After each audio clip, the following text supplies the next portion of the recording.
9h05, merci d'être avec nous avec cette question ce matin. Regrettez-vous les années Chirac? On en parle ce matin avec Frédéric Dabi. Bonjour. Bonjour. Vous êtes directeur général adjoint de l'IFOP. Jean Garrigue, historien et auteur du livre La République incarnée. Et Béatrice Souchard aussi, qui seront avec nous dans 10 minutes maintenant. 10 minutes. Et toujours Éric Revel Revel aussi, est avec nous. pour revenir sur ces années Chirac. Est-ce que... Avec quelques petits messages, oui, Patrick.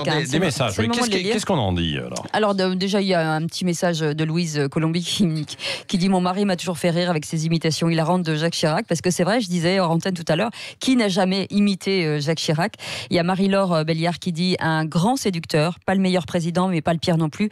Honnête quant à sa position vis-à-vis de l'Afrique par rapport à la France. » Il y a Michel Terrat qui nous dit « Certains auront des propos haineux envers Jacques Chirac. Il a marqué l'histoire. Ses détracteurs ont sans doute oublié qu'il a dit non à Bush. Ouais. Nos soldats ne seront pas morts pour rien en Irak. » Oui, et puis il y a beaucoup aussi de messages assez durs quand même, revenant sur les affaires, etc. Parce que ça, il faut le dire, et ça revenait beaucoup dans les enquêtes d'opinion, Frédéric Dabi, ou pas, non? Absolument pas. Ouais. Absolument pas. Hein. D'une part, lorsque Jacques Chirac était aux affaires, il y a eu beaucoup de soupçons. Ouais. En 2002, il y avait la caricature de super menteur. Ça n'a pas empêché, ce n'était pas sur ça que les Français se déterminaient, ça n'a pas empêché sa réélection.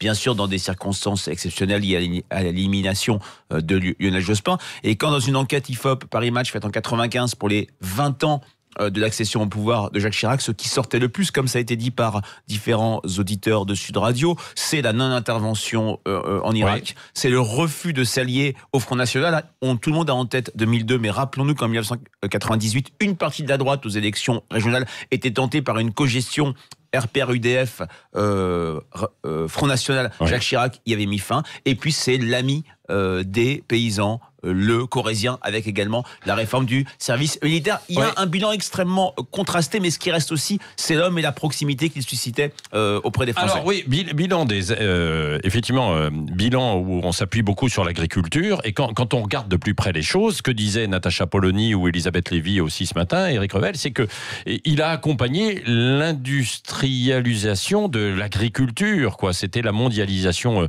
heureuse et pas ce qu'on recherche en fait aujourd'hui, c'est-à-dire que de la qualité, entre guillemets. Oui, il était très attaché à ce monde paysan. Bon, les succès, les triomphes qu'il enchaînait au Salon de l'Agriculture le prouvaient, mais il a été aussi assez combatif, notamment quand il s'est agi de renégocier la politique agricole commune à l'époque, où les Allemands étaient opposés, les autres Européens nous regardaient un peu de travers, et je pense que sa fibre paysanne, sa fibre agricole, l'a aidé à négocier au mieux à cette époque-là. En tout cas, les agriculteurs avaient le sentiment, pour la plupart d'entre eux, c'est ça. Les liens que Jacques Chirac avait avec la FNSEA, le principal syndicat agricole, les agriculteurs avaient l'impression que leur cause était entendue et défendue. Et c'est pas le moindre des succès de Jacques Chirac, finalement, c'est que chacun a son Chirac en tête, et il parlait en fait à tout le monde. C'est ce qui me frappait. Moi, je vais vous raconter juste une anecdote que j'ai vécue. J'ai eu la chance de l'accompagner dans des voyages présidentiels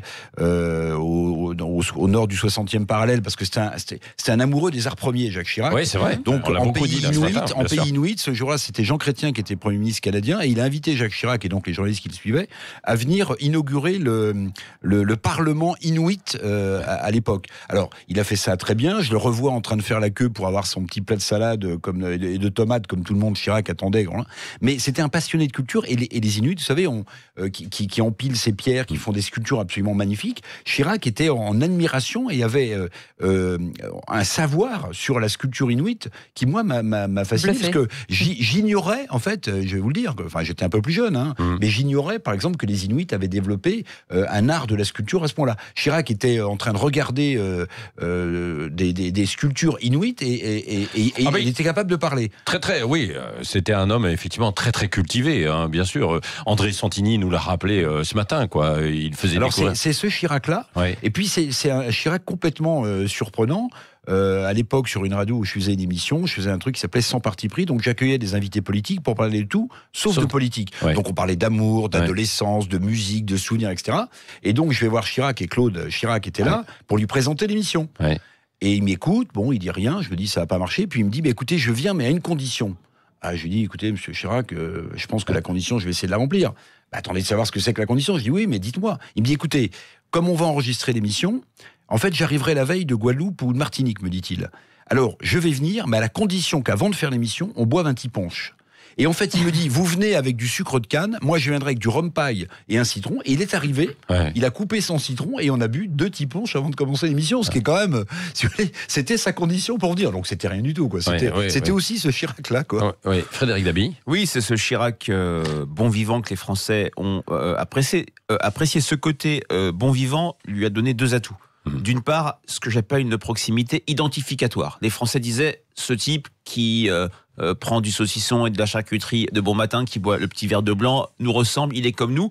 Et à la différence de présidents qui ont pu susciter d'abord de l'hostilité ou bien de la proximité admirative, c'est-à-dire une proximité distance. Et puis, ce côté bon vivant, cette énergie, parce que c'est d'abord une énergie, un mouvement, une dynamique, Chirac lui a donné un atout différentiel incroyable lors des campagnes électorales. C'était d'abord une bête de campagne électorale. Souvenons-nous de la victoire de Paris en 1977. Il est outsider face au candidat officiel Michel Dornano. Il gagne.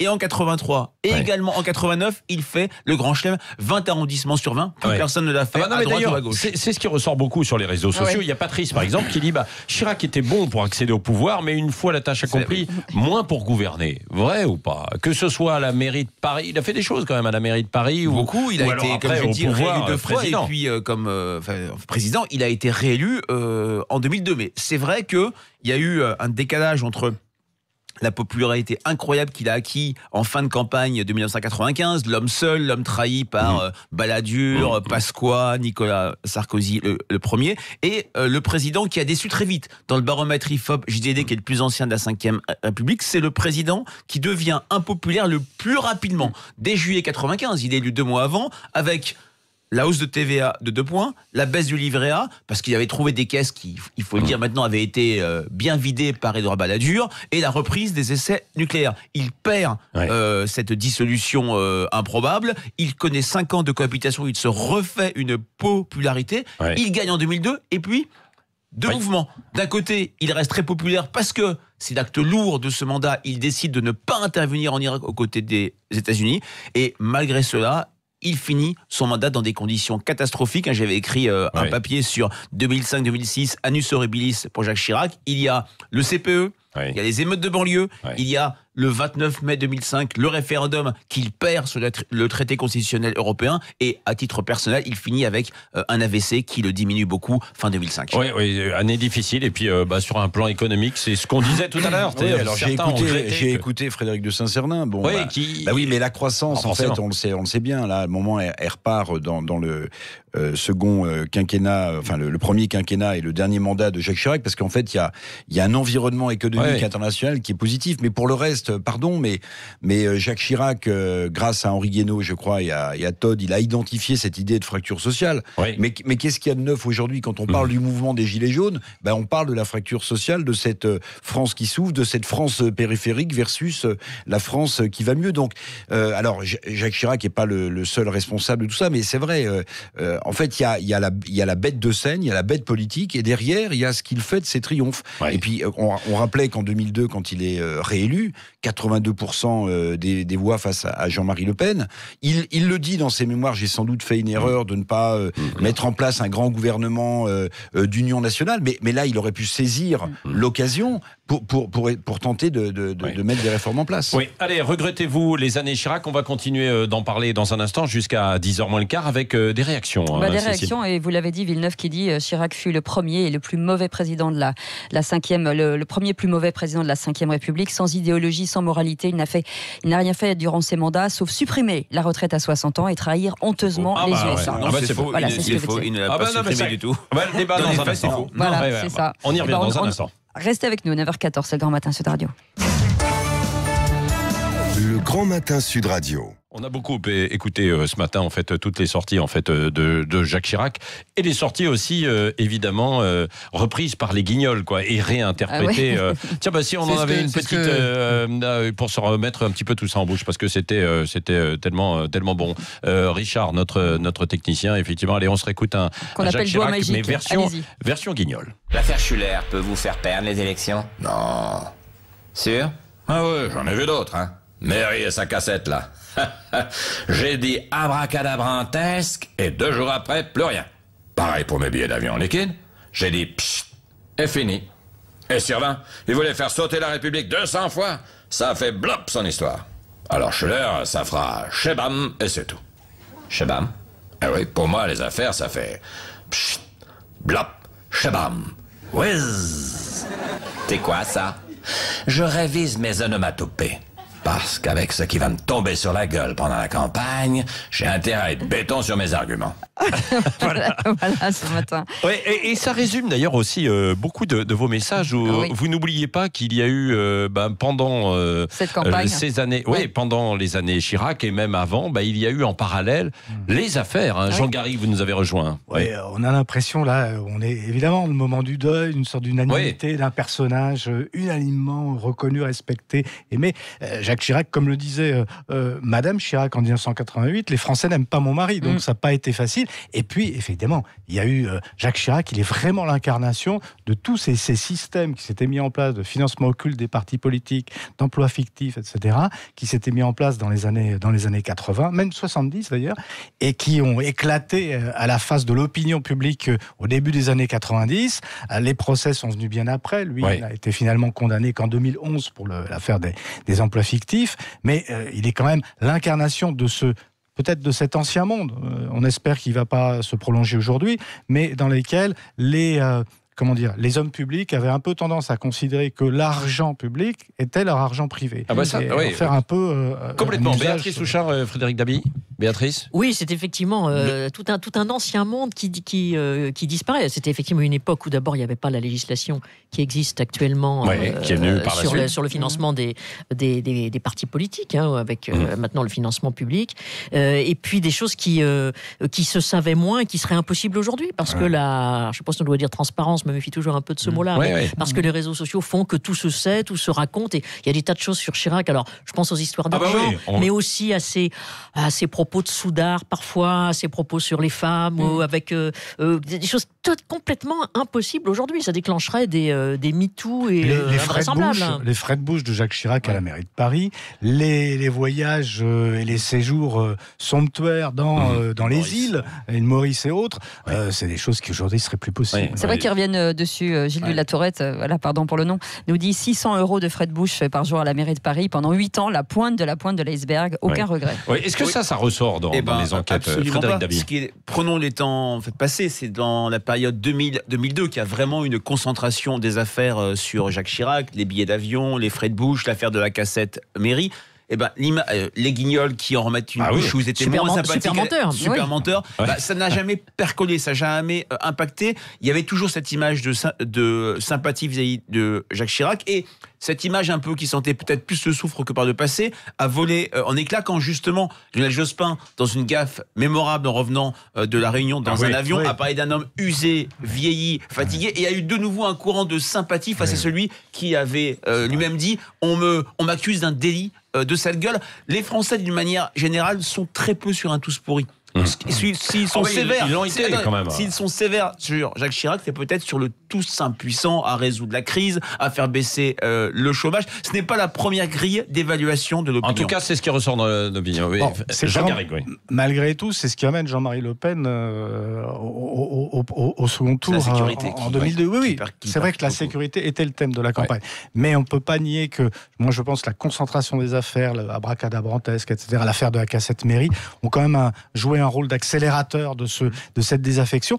Mais ce que ça marque aussi, au-delà de ça, et pour rebondir sur ce que disait Frédéric, ça marque l'évolution de l'opinion publique française. Je veux dire que ce qui, à l'époque, était possible et qui relevait pour les Français, finalement, de pratiques qu'on regardait avec un certain cynisme, un peu de résignation, aujourd'hui, le niveau d'intransigeance, il a monté considérablement.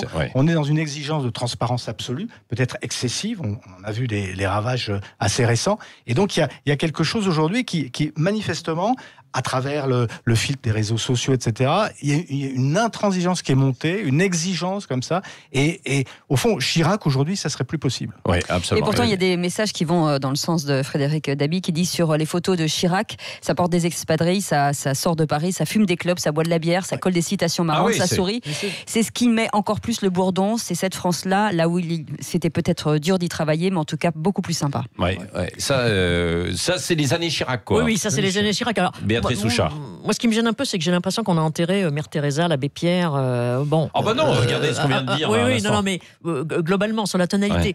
Quand on dit le président que les Français ont toujours aimé, ça n'est pas vrai. On en parle. Vous en avez peut-être parlé tout à l'heure. De Facho Chirac à. Oui, bien sûr. Moi, j'ai le souvenir de l'avoir vu alors faire. Alors c'est en radio, mais de faire le mouvement, de mettre la main sous son menton, de montrer son menton et de dire c'est pas de ma faute, j'ai une gueule de droite. Je me souviens de l'avoir vu dire ça, c'était assez drôle. Et ça, c'était dans les années 80. Mais c'est vrai que rien ne serait possible, y compris. Mais là, il n'y est pour rien, les lois étaient aussi différentes. Le cumul des mandats.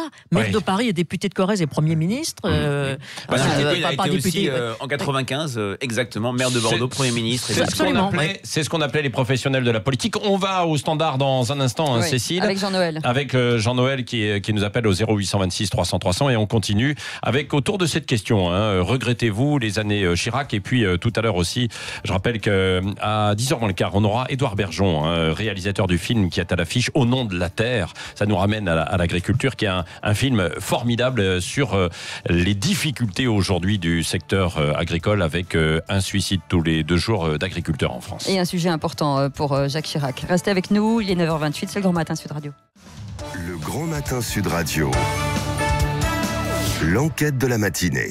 Bienvenue, 9h31, c'est le Grand Matin Sud Radio jusqu'à 10h avec cette question ce matin, forcément, sur la disparition de Chirac. Et est-ce que vous regrettez les années Chirac? Pour l'instant, vous êtes assez partagé quand même, un peu partout. 50-50 sur Twitter et sur Facebook. C'est pareil, 50-50, c'est incroyable. Pareil. Jean Garrigue est avec nous, historien, qui va sortir la semaine prochaine, vous allez nous en dire un mot, une histoire érotique. J'allais dire héroïque, mais non, érotique de l'Élysée. Frédéric Dabi. Un indice peut-être. Et Béatrice Souchard et Jean-Noël qui est avec nous. Oui, bonjour. Bonjour, bienvenue sur Sud Radio. Est-ce que vous regrettez, vous, les années Chirac ou pas? Pas trop. Pas trop, non? Pas trop.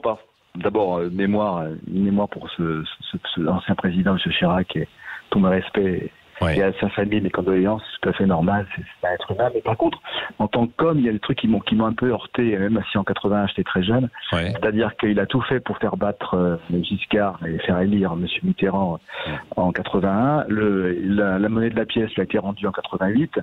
Et surtout, c'est-à-dire que d'avoir un petit peu, c'est comme le calabraille de leur père. On croyait que c'était de l'alcool, c'était pas de l'alcool. Et par rapport à ses positions qu'il avait, certaines positions, de dire je suis européen, après je suis anti-européen, enfin bref, assez variable. C'est un peu dommage que...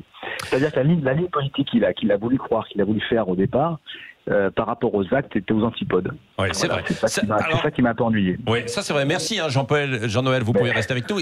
On avait l'impression, Jean Garrigue, Frédéric Dabi, Béatrice Souchard, qu'il faisait de la godille en politique en quelque sorte, non? C'est vrai qu'il a été relativement plastique. Il s'est dit d'abord c'est travailliste. C'est le moins qu'on puisse dire, oui. Il s'est dit travailliste à la française, et puis il a épousé le tournant libéral régano-thatchérien avec les affiches de 86, Vivement demain, et un programme libéral qui a donné des résultats, parce que après sa défaite, Michel Rocard profite d'une embellie économique forte. C'est même la période 86-88 où il y a des vraies réformes. Tout à fait, il y a des réformes très fortes, il y a les privatisations avec les fameux noyaux durs. Et puis, il a fini peut-être plus que ce qu'il était vraiment, c'est-à-dire une forme de radical socialiste, très attaché à ne pas brusquer le pays. Son maître, c'était De Gaulle, mais c'était aussi le Percueil, c'est-à-dire qu'il a aidé en Corrèze d'ailleurs. Voilà, qu'il a connu.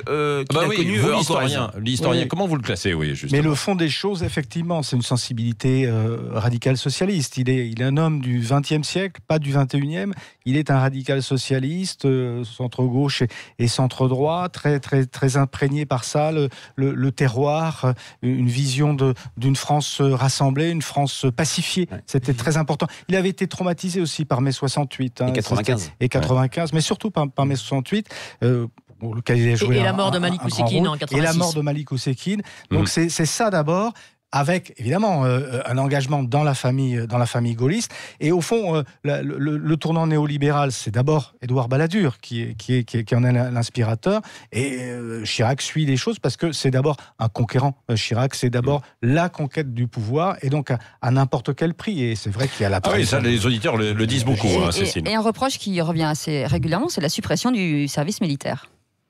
Oui, alors ça c'était la raison fondamentale était économique. C'était quelque chose qui était devenu une coquille un peu vide, qui coûtait très très cher à l'État. Et il y a eu cette idée. Maintenant, avec le recul de l'histoire, on peut se demander effectivement si ça n'a pas été quelque chose de fatal à l'unité. À la cohésion sociale. À l'époque, les Français avaient soutenu massivement la suppression du service militaire. C'est vrai que quand, dans l'enquête dont je parlais de 2015, sous les 20 ans de son accession, c'est une des réformes qui a le plus marqué avec la non-intervention en Irak. Mais c'est vrai qu'il y a eu ce manque en termes de creuset et de cohésion sociale, à tel point que maintenant, service civique, toute une série de choses, service national universel, pour essayer de retrouver, je dirais, le côté cohésion sociale lié au service militaire. Oui, Béatrice Souchard, qu'est-ce qui vous a marqué, vous, en fait? Il y a, on parlait de la lutte contre le cancer, de la lutte aussi contre l'insécurité routière. Oui, alors moi, ce qui m'a beaucoup marqué, c'est d'abord d'avoir suivi pas mal Jacques Chirac dans ses campagnes électorales. Donc une énergie, effectivement, dans la conquête du pouvoir, notamment en 95, quand il est donné quasiment politiquement mort, début en janvier 1995, et la capacité qu'il a à garder le cap et à gagner, c'est quand même quelque chose d'assez impressionnant. C'était une vraie, j'allais dire, bête de scène, un vrai fauve politique. C'était vraiment impressionnant de suivre Chirac, de l'observer, de parler avec lui dans ces périodes-là. Et sinon, dans son bilan, alors il y a une chose qui n'est pas forcément populaire, mais sauf que les chiffres sont là. C'est quand le 14 juillet 2002, il lance ces 3 chantiers qui ne sont pas de pierre, comme il dit, référence à Mitterrand qui avait construit des tas de choses dans Paris. Le cancer, le handicap et la lutte contre l'insécurité routière. À l'époque, tout le monde rigole un petit peu.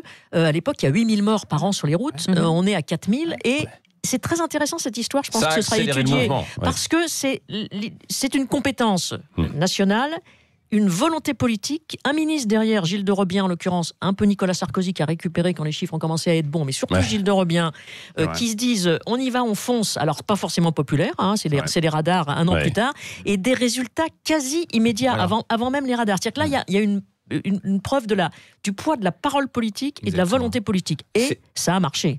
C'est peut-être une des seules, je partage complètement ce qu'a dit Béatrice Souchard, c'est une des seules politiques publiques qui a fonctionné sur la longue durée et qui a été reconnu par les Français, quand bien même au début il y a eu des crispations, et l'annonce de résultats réels, tangibles, avait fait tourner l'opinion. C'est vrai que Jacques Chirac était plutôt dans le vent sur les questions sociétales. La loi de 2005 sur la question de l'insertion des personnes en situation de handicap, et même avant son élection en 95, on oublie qu'il a fait partie des 37 députés de droite qui ont voté pour l'abolition de la peine de mort réclamée par Robert Badinter. Et en 75, Giscard d'Estaing était plutôt en retrait sur la question de l'IVG, même s'il l'avait lancé. C'est Jacques Chirac. Non, c'est Giscard. Là. Il avait lancé. Sans Giscard, il n'y a pas de loi sur l'avortement. Nous sommes d'accord, mais en termes dans les joutes de l'Assemblée nationale, il a quand même beaucoup aidé Simone Veil. Non. Il vient une demi-journée. Vous savez, on a beaucoup réécrit cette histoire. Le débat, il dure 3 jours. C'est pas comme maintenant où le moindre débat ça dure 3 jours. Il vient à la demande de Giscard une demi-journée soutenir Simone Veil, qu'il aimait beaucoup à titre personnel. En plus, c'est lui qui l'avait fait entre gouvernements. C'était son idée. Mais l'avortement, c'est Giscard. C'est Giscard qui l'a lancé. C'est Giscard qui l'a lancé. Mais il a été à la manœuvre en tant que Premier ministre. On parle beaucoup aussi de son cri pour le climat, avec la Maison Brûle aussi, que certains, justement, saluent en disant que peut-être qu'il était l'un des premiers visionnaires sur ce sujet, Béatrice. Oui, est-ce qu'il était totalement convaincu, ou est-ce qu'il y a eu... Je crois qu'il y a eu l'influence de Nicolas Hulot dans cette période-là.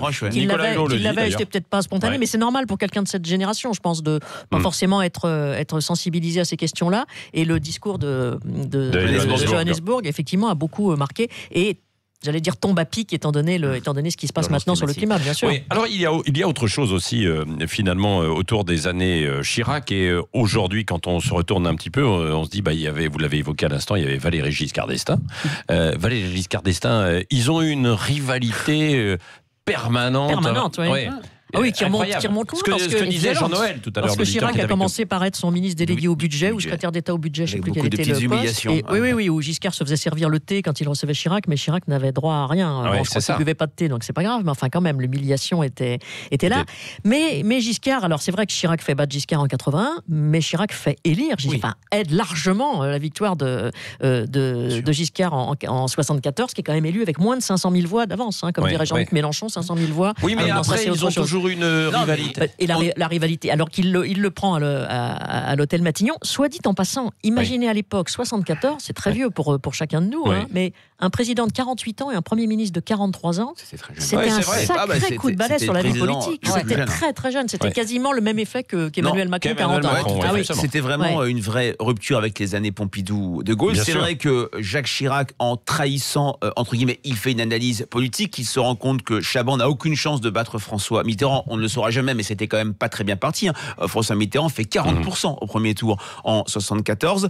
Il choisit de soutenir Giscard d'Estaing et dès le début, il entre dans une sorte de cohabitation à l'hôtel Matignon. Il ne peut pas former lui-même son gouvernement. On l'empêche. Il impose, et Béatrice a raison, Simone Veil. On n'oubliera jamais sa déclaration de démission en 67. On n'a jamais vu un Premier ministre qui annonce lui-même sa démission. C'est la seule vraie démission, en fait. C'est la seule démission. Il n'a pas été renvoyé et il l'annonce avec un ton empreint de colère qu'on n'a absolument jamais vu. Et peu de temps après, mairie de Paris contre Giscard, création du RPR, et puis 80. Appel de Cochin sur l'Europe contre Giscard. C'est quand même Giscard qui a été battu par les Français. On sait aussi que du côté du Parti communiste, on a fait voter en douce, si je puis dire, pour Giscard d'Estaing, mais c'est vrai que ça a été une tâche indélébile à plusieurs reprises. Giscard a dit « j'ai jeté la rancune à la rivière », il ne l'a bien sûr jamais jeté. Il lui a beaucoup reproché, ça apparaît dans un documentaire qui va passer bientôt sur Public Sénat. Giscard ressort le fait que Chirac, lors de 5 ans après le vote sur l'avortement, il y avait eu un vote de confirmation au Parlement, et Chirac, qui était redevenu député de Corrèze, avait voté contre avec la plupart des gaullistes. Et la manière dont Valéry Giscard d'Estaing en parle, on se dit « ah là là, la rancune, c'est pas seulement la défaite de 81. Oui, alors c'est vrai. Alors Jean Garrigue, qui était avec nous, historien qui a dû partir, va publier la semaine prochaine une histoire érotique. Donc bon, on lira, on va découvrir. C'est vrai aussi que les années Chirac sont liées à une années légères. Non mais une forme de liberté, c'est-à-dire que, et ça, il y a des Français en fait qui le regrettent et qui le disent un petit peu, c'est-à-dire qu'on pouvait fumer, on pouvait rouler, etc. C'est quand même Jacques Chirac. Et puis il y avait. C'est sous le deuxième mandat de Jacques Chirac que la loi de 2006 d'interdiction dans les lieux publics pour la cigarette, initiée par Xavier Bertrand, est votée. Donc c'est vrai qu'on a toujours l'image de Chirac, le clope au bec, mais il a quand même, il a bougé aussi là-dessus. Ce qui revient aussi, c'est la liberté de parole. C'est vrai. La liberté. C'est à tous égards vraiment une autre époque. Et puis une époque sans réseaux sociaux, ce qui change quand même beaucoup de. Qui change beaucoup de choses. Et Béatrice Hauchard, parce que vous avez suivi aussi toutes ces années en fait politiques, c'était aussi Chirac le séducteur quand même.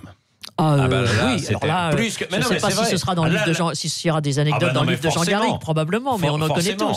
Oui, c'est séducteur. Comme disait Bernadette Chirac qui en avait parlé, qu'est-ce que sa formule, c'était ça cavalait. Ah oui, ça cavalait. Mais elle disait, il revenait toujours car je suis son point fixe. Oui, exactement. Mais c'est étonnant parce que finalement, c'est un vrai partenariat. Oui, et en campagne, moi je l'ai vu en campagne électorale avant les portables, s'arrêter une cabine téléphonique pour appeler Bernadette pour dire à quelle heure il rentre le soir. Il y avait vraiment un lien entre les deux au-delà du côté ça cavalait. Vraiment un lien vraiment très fort dans ce couple. Non mais ça c'est génial quoi.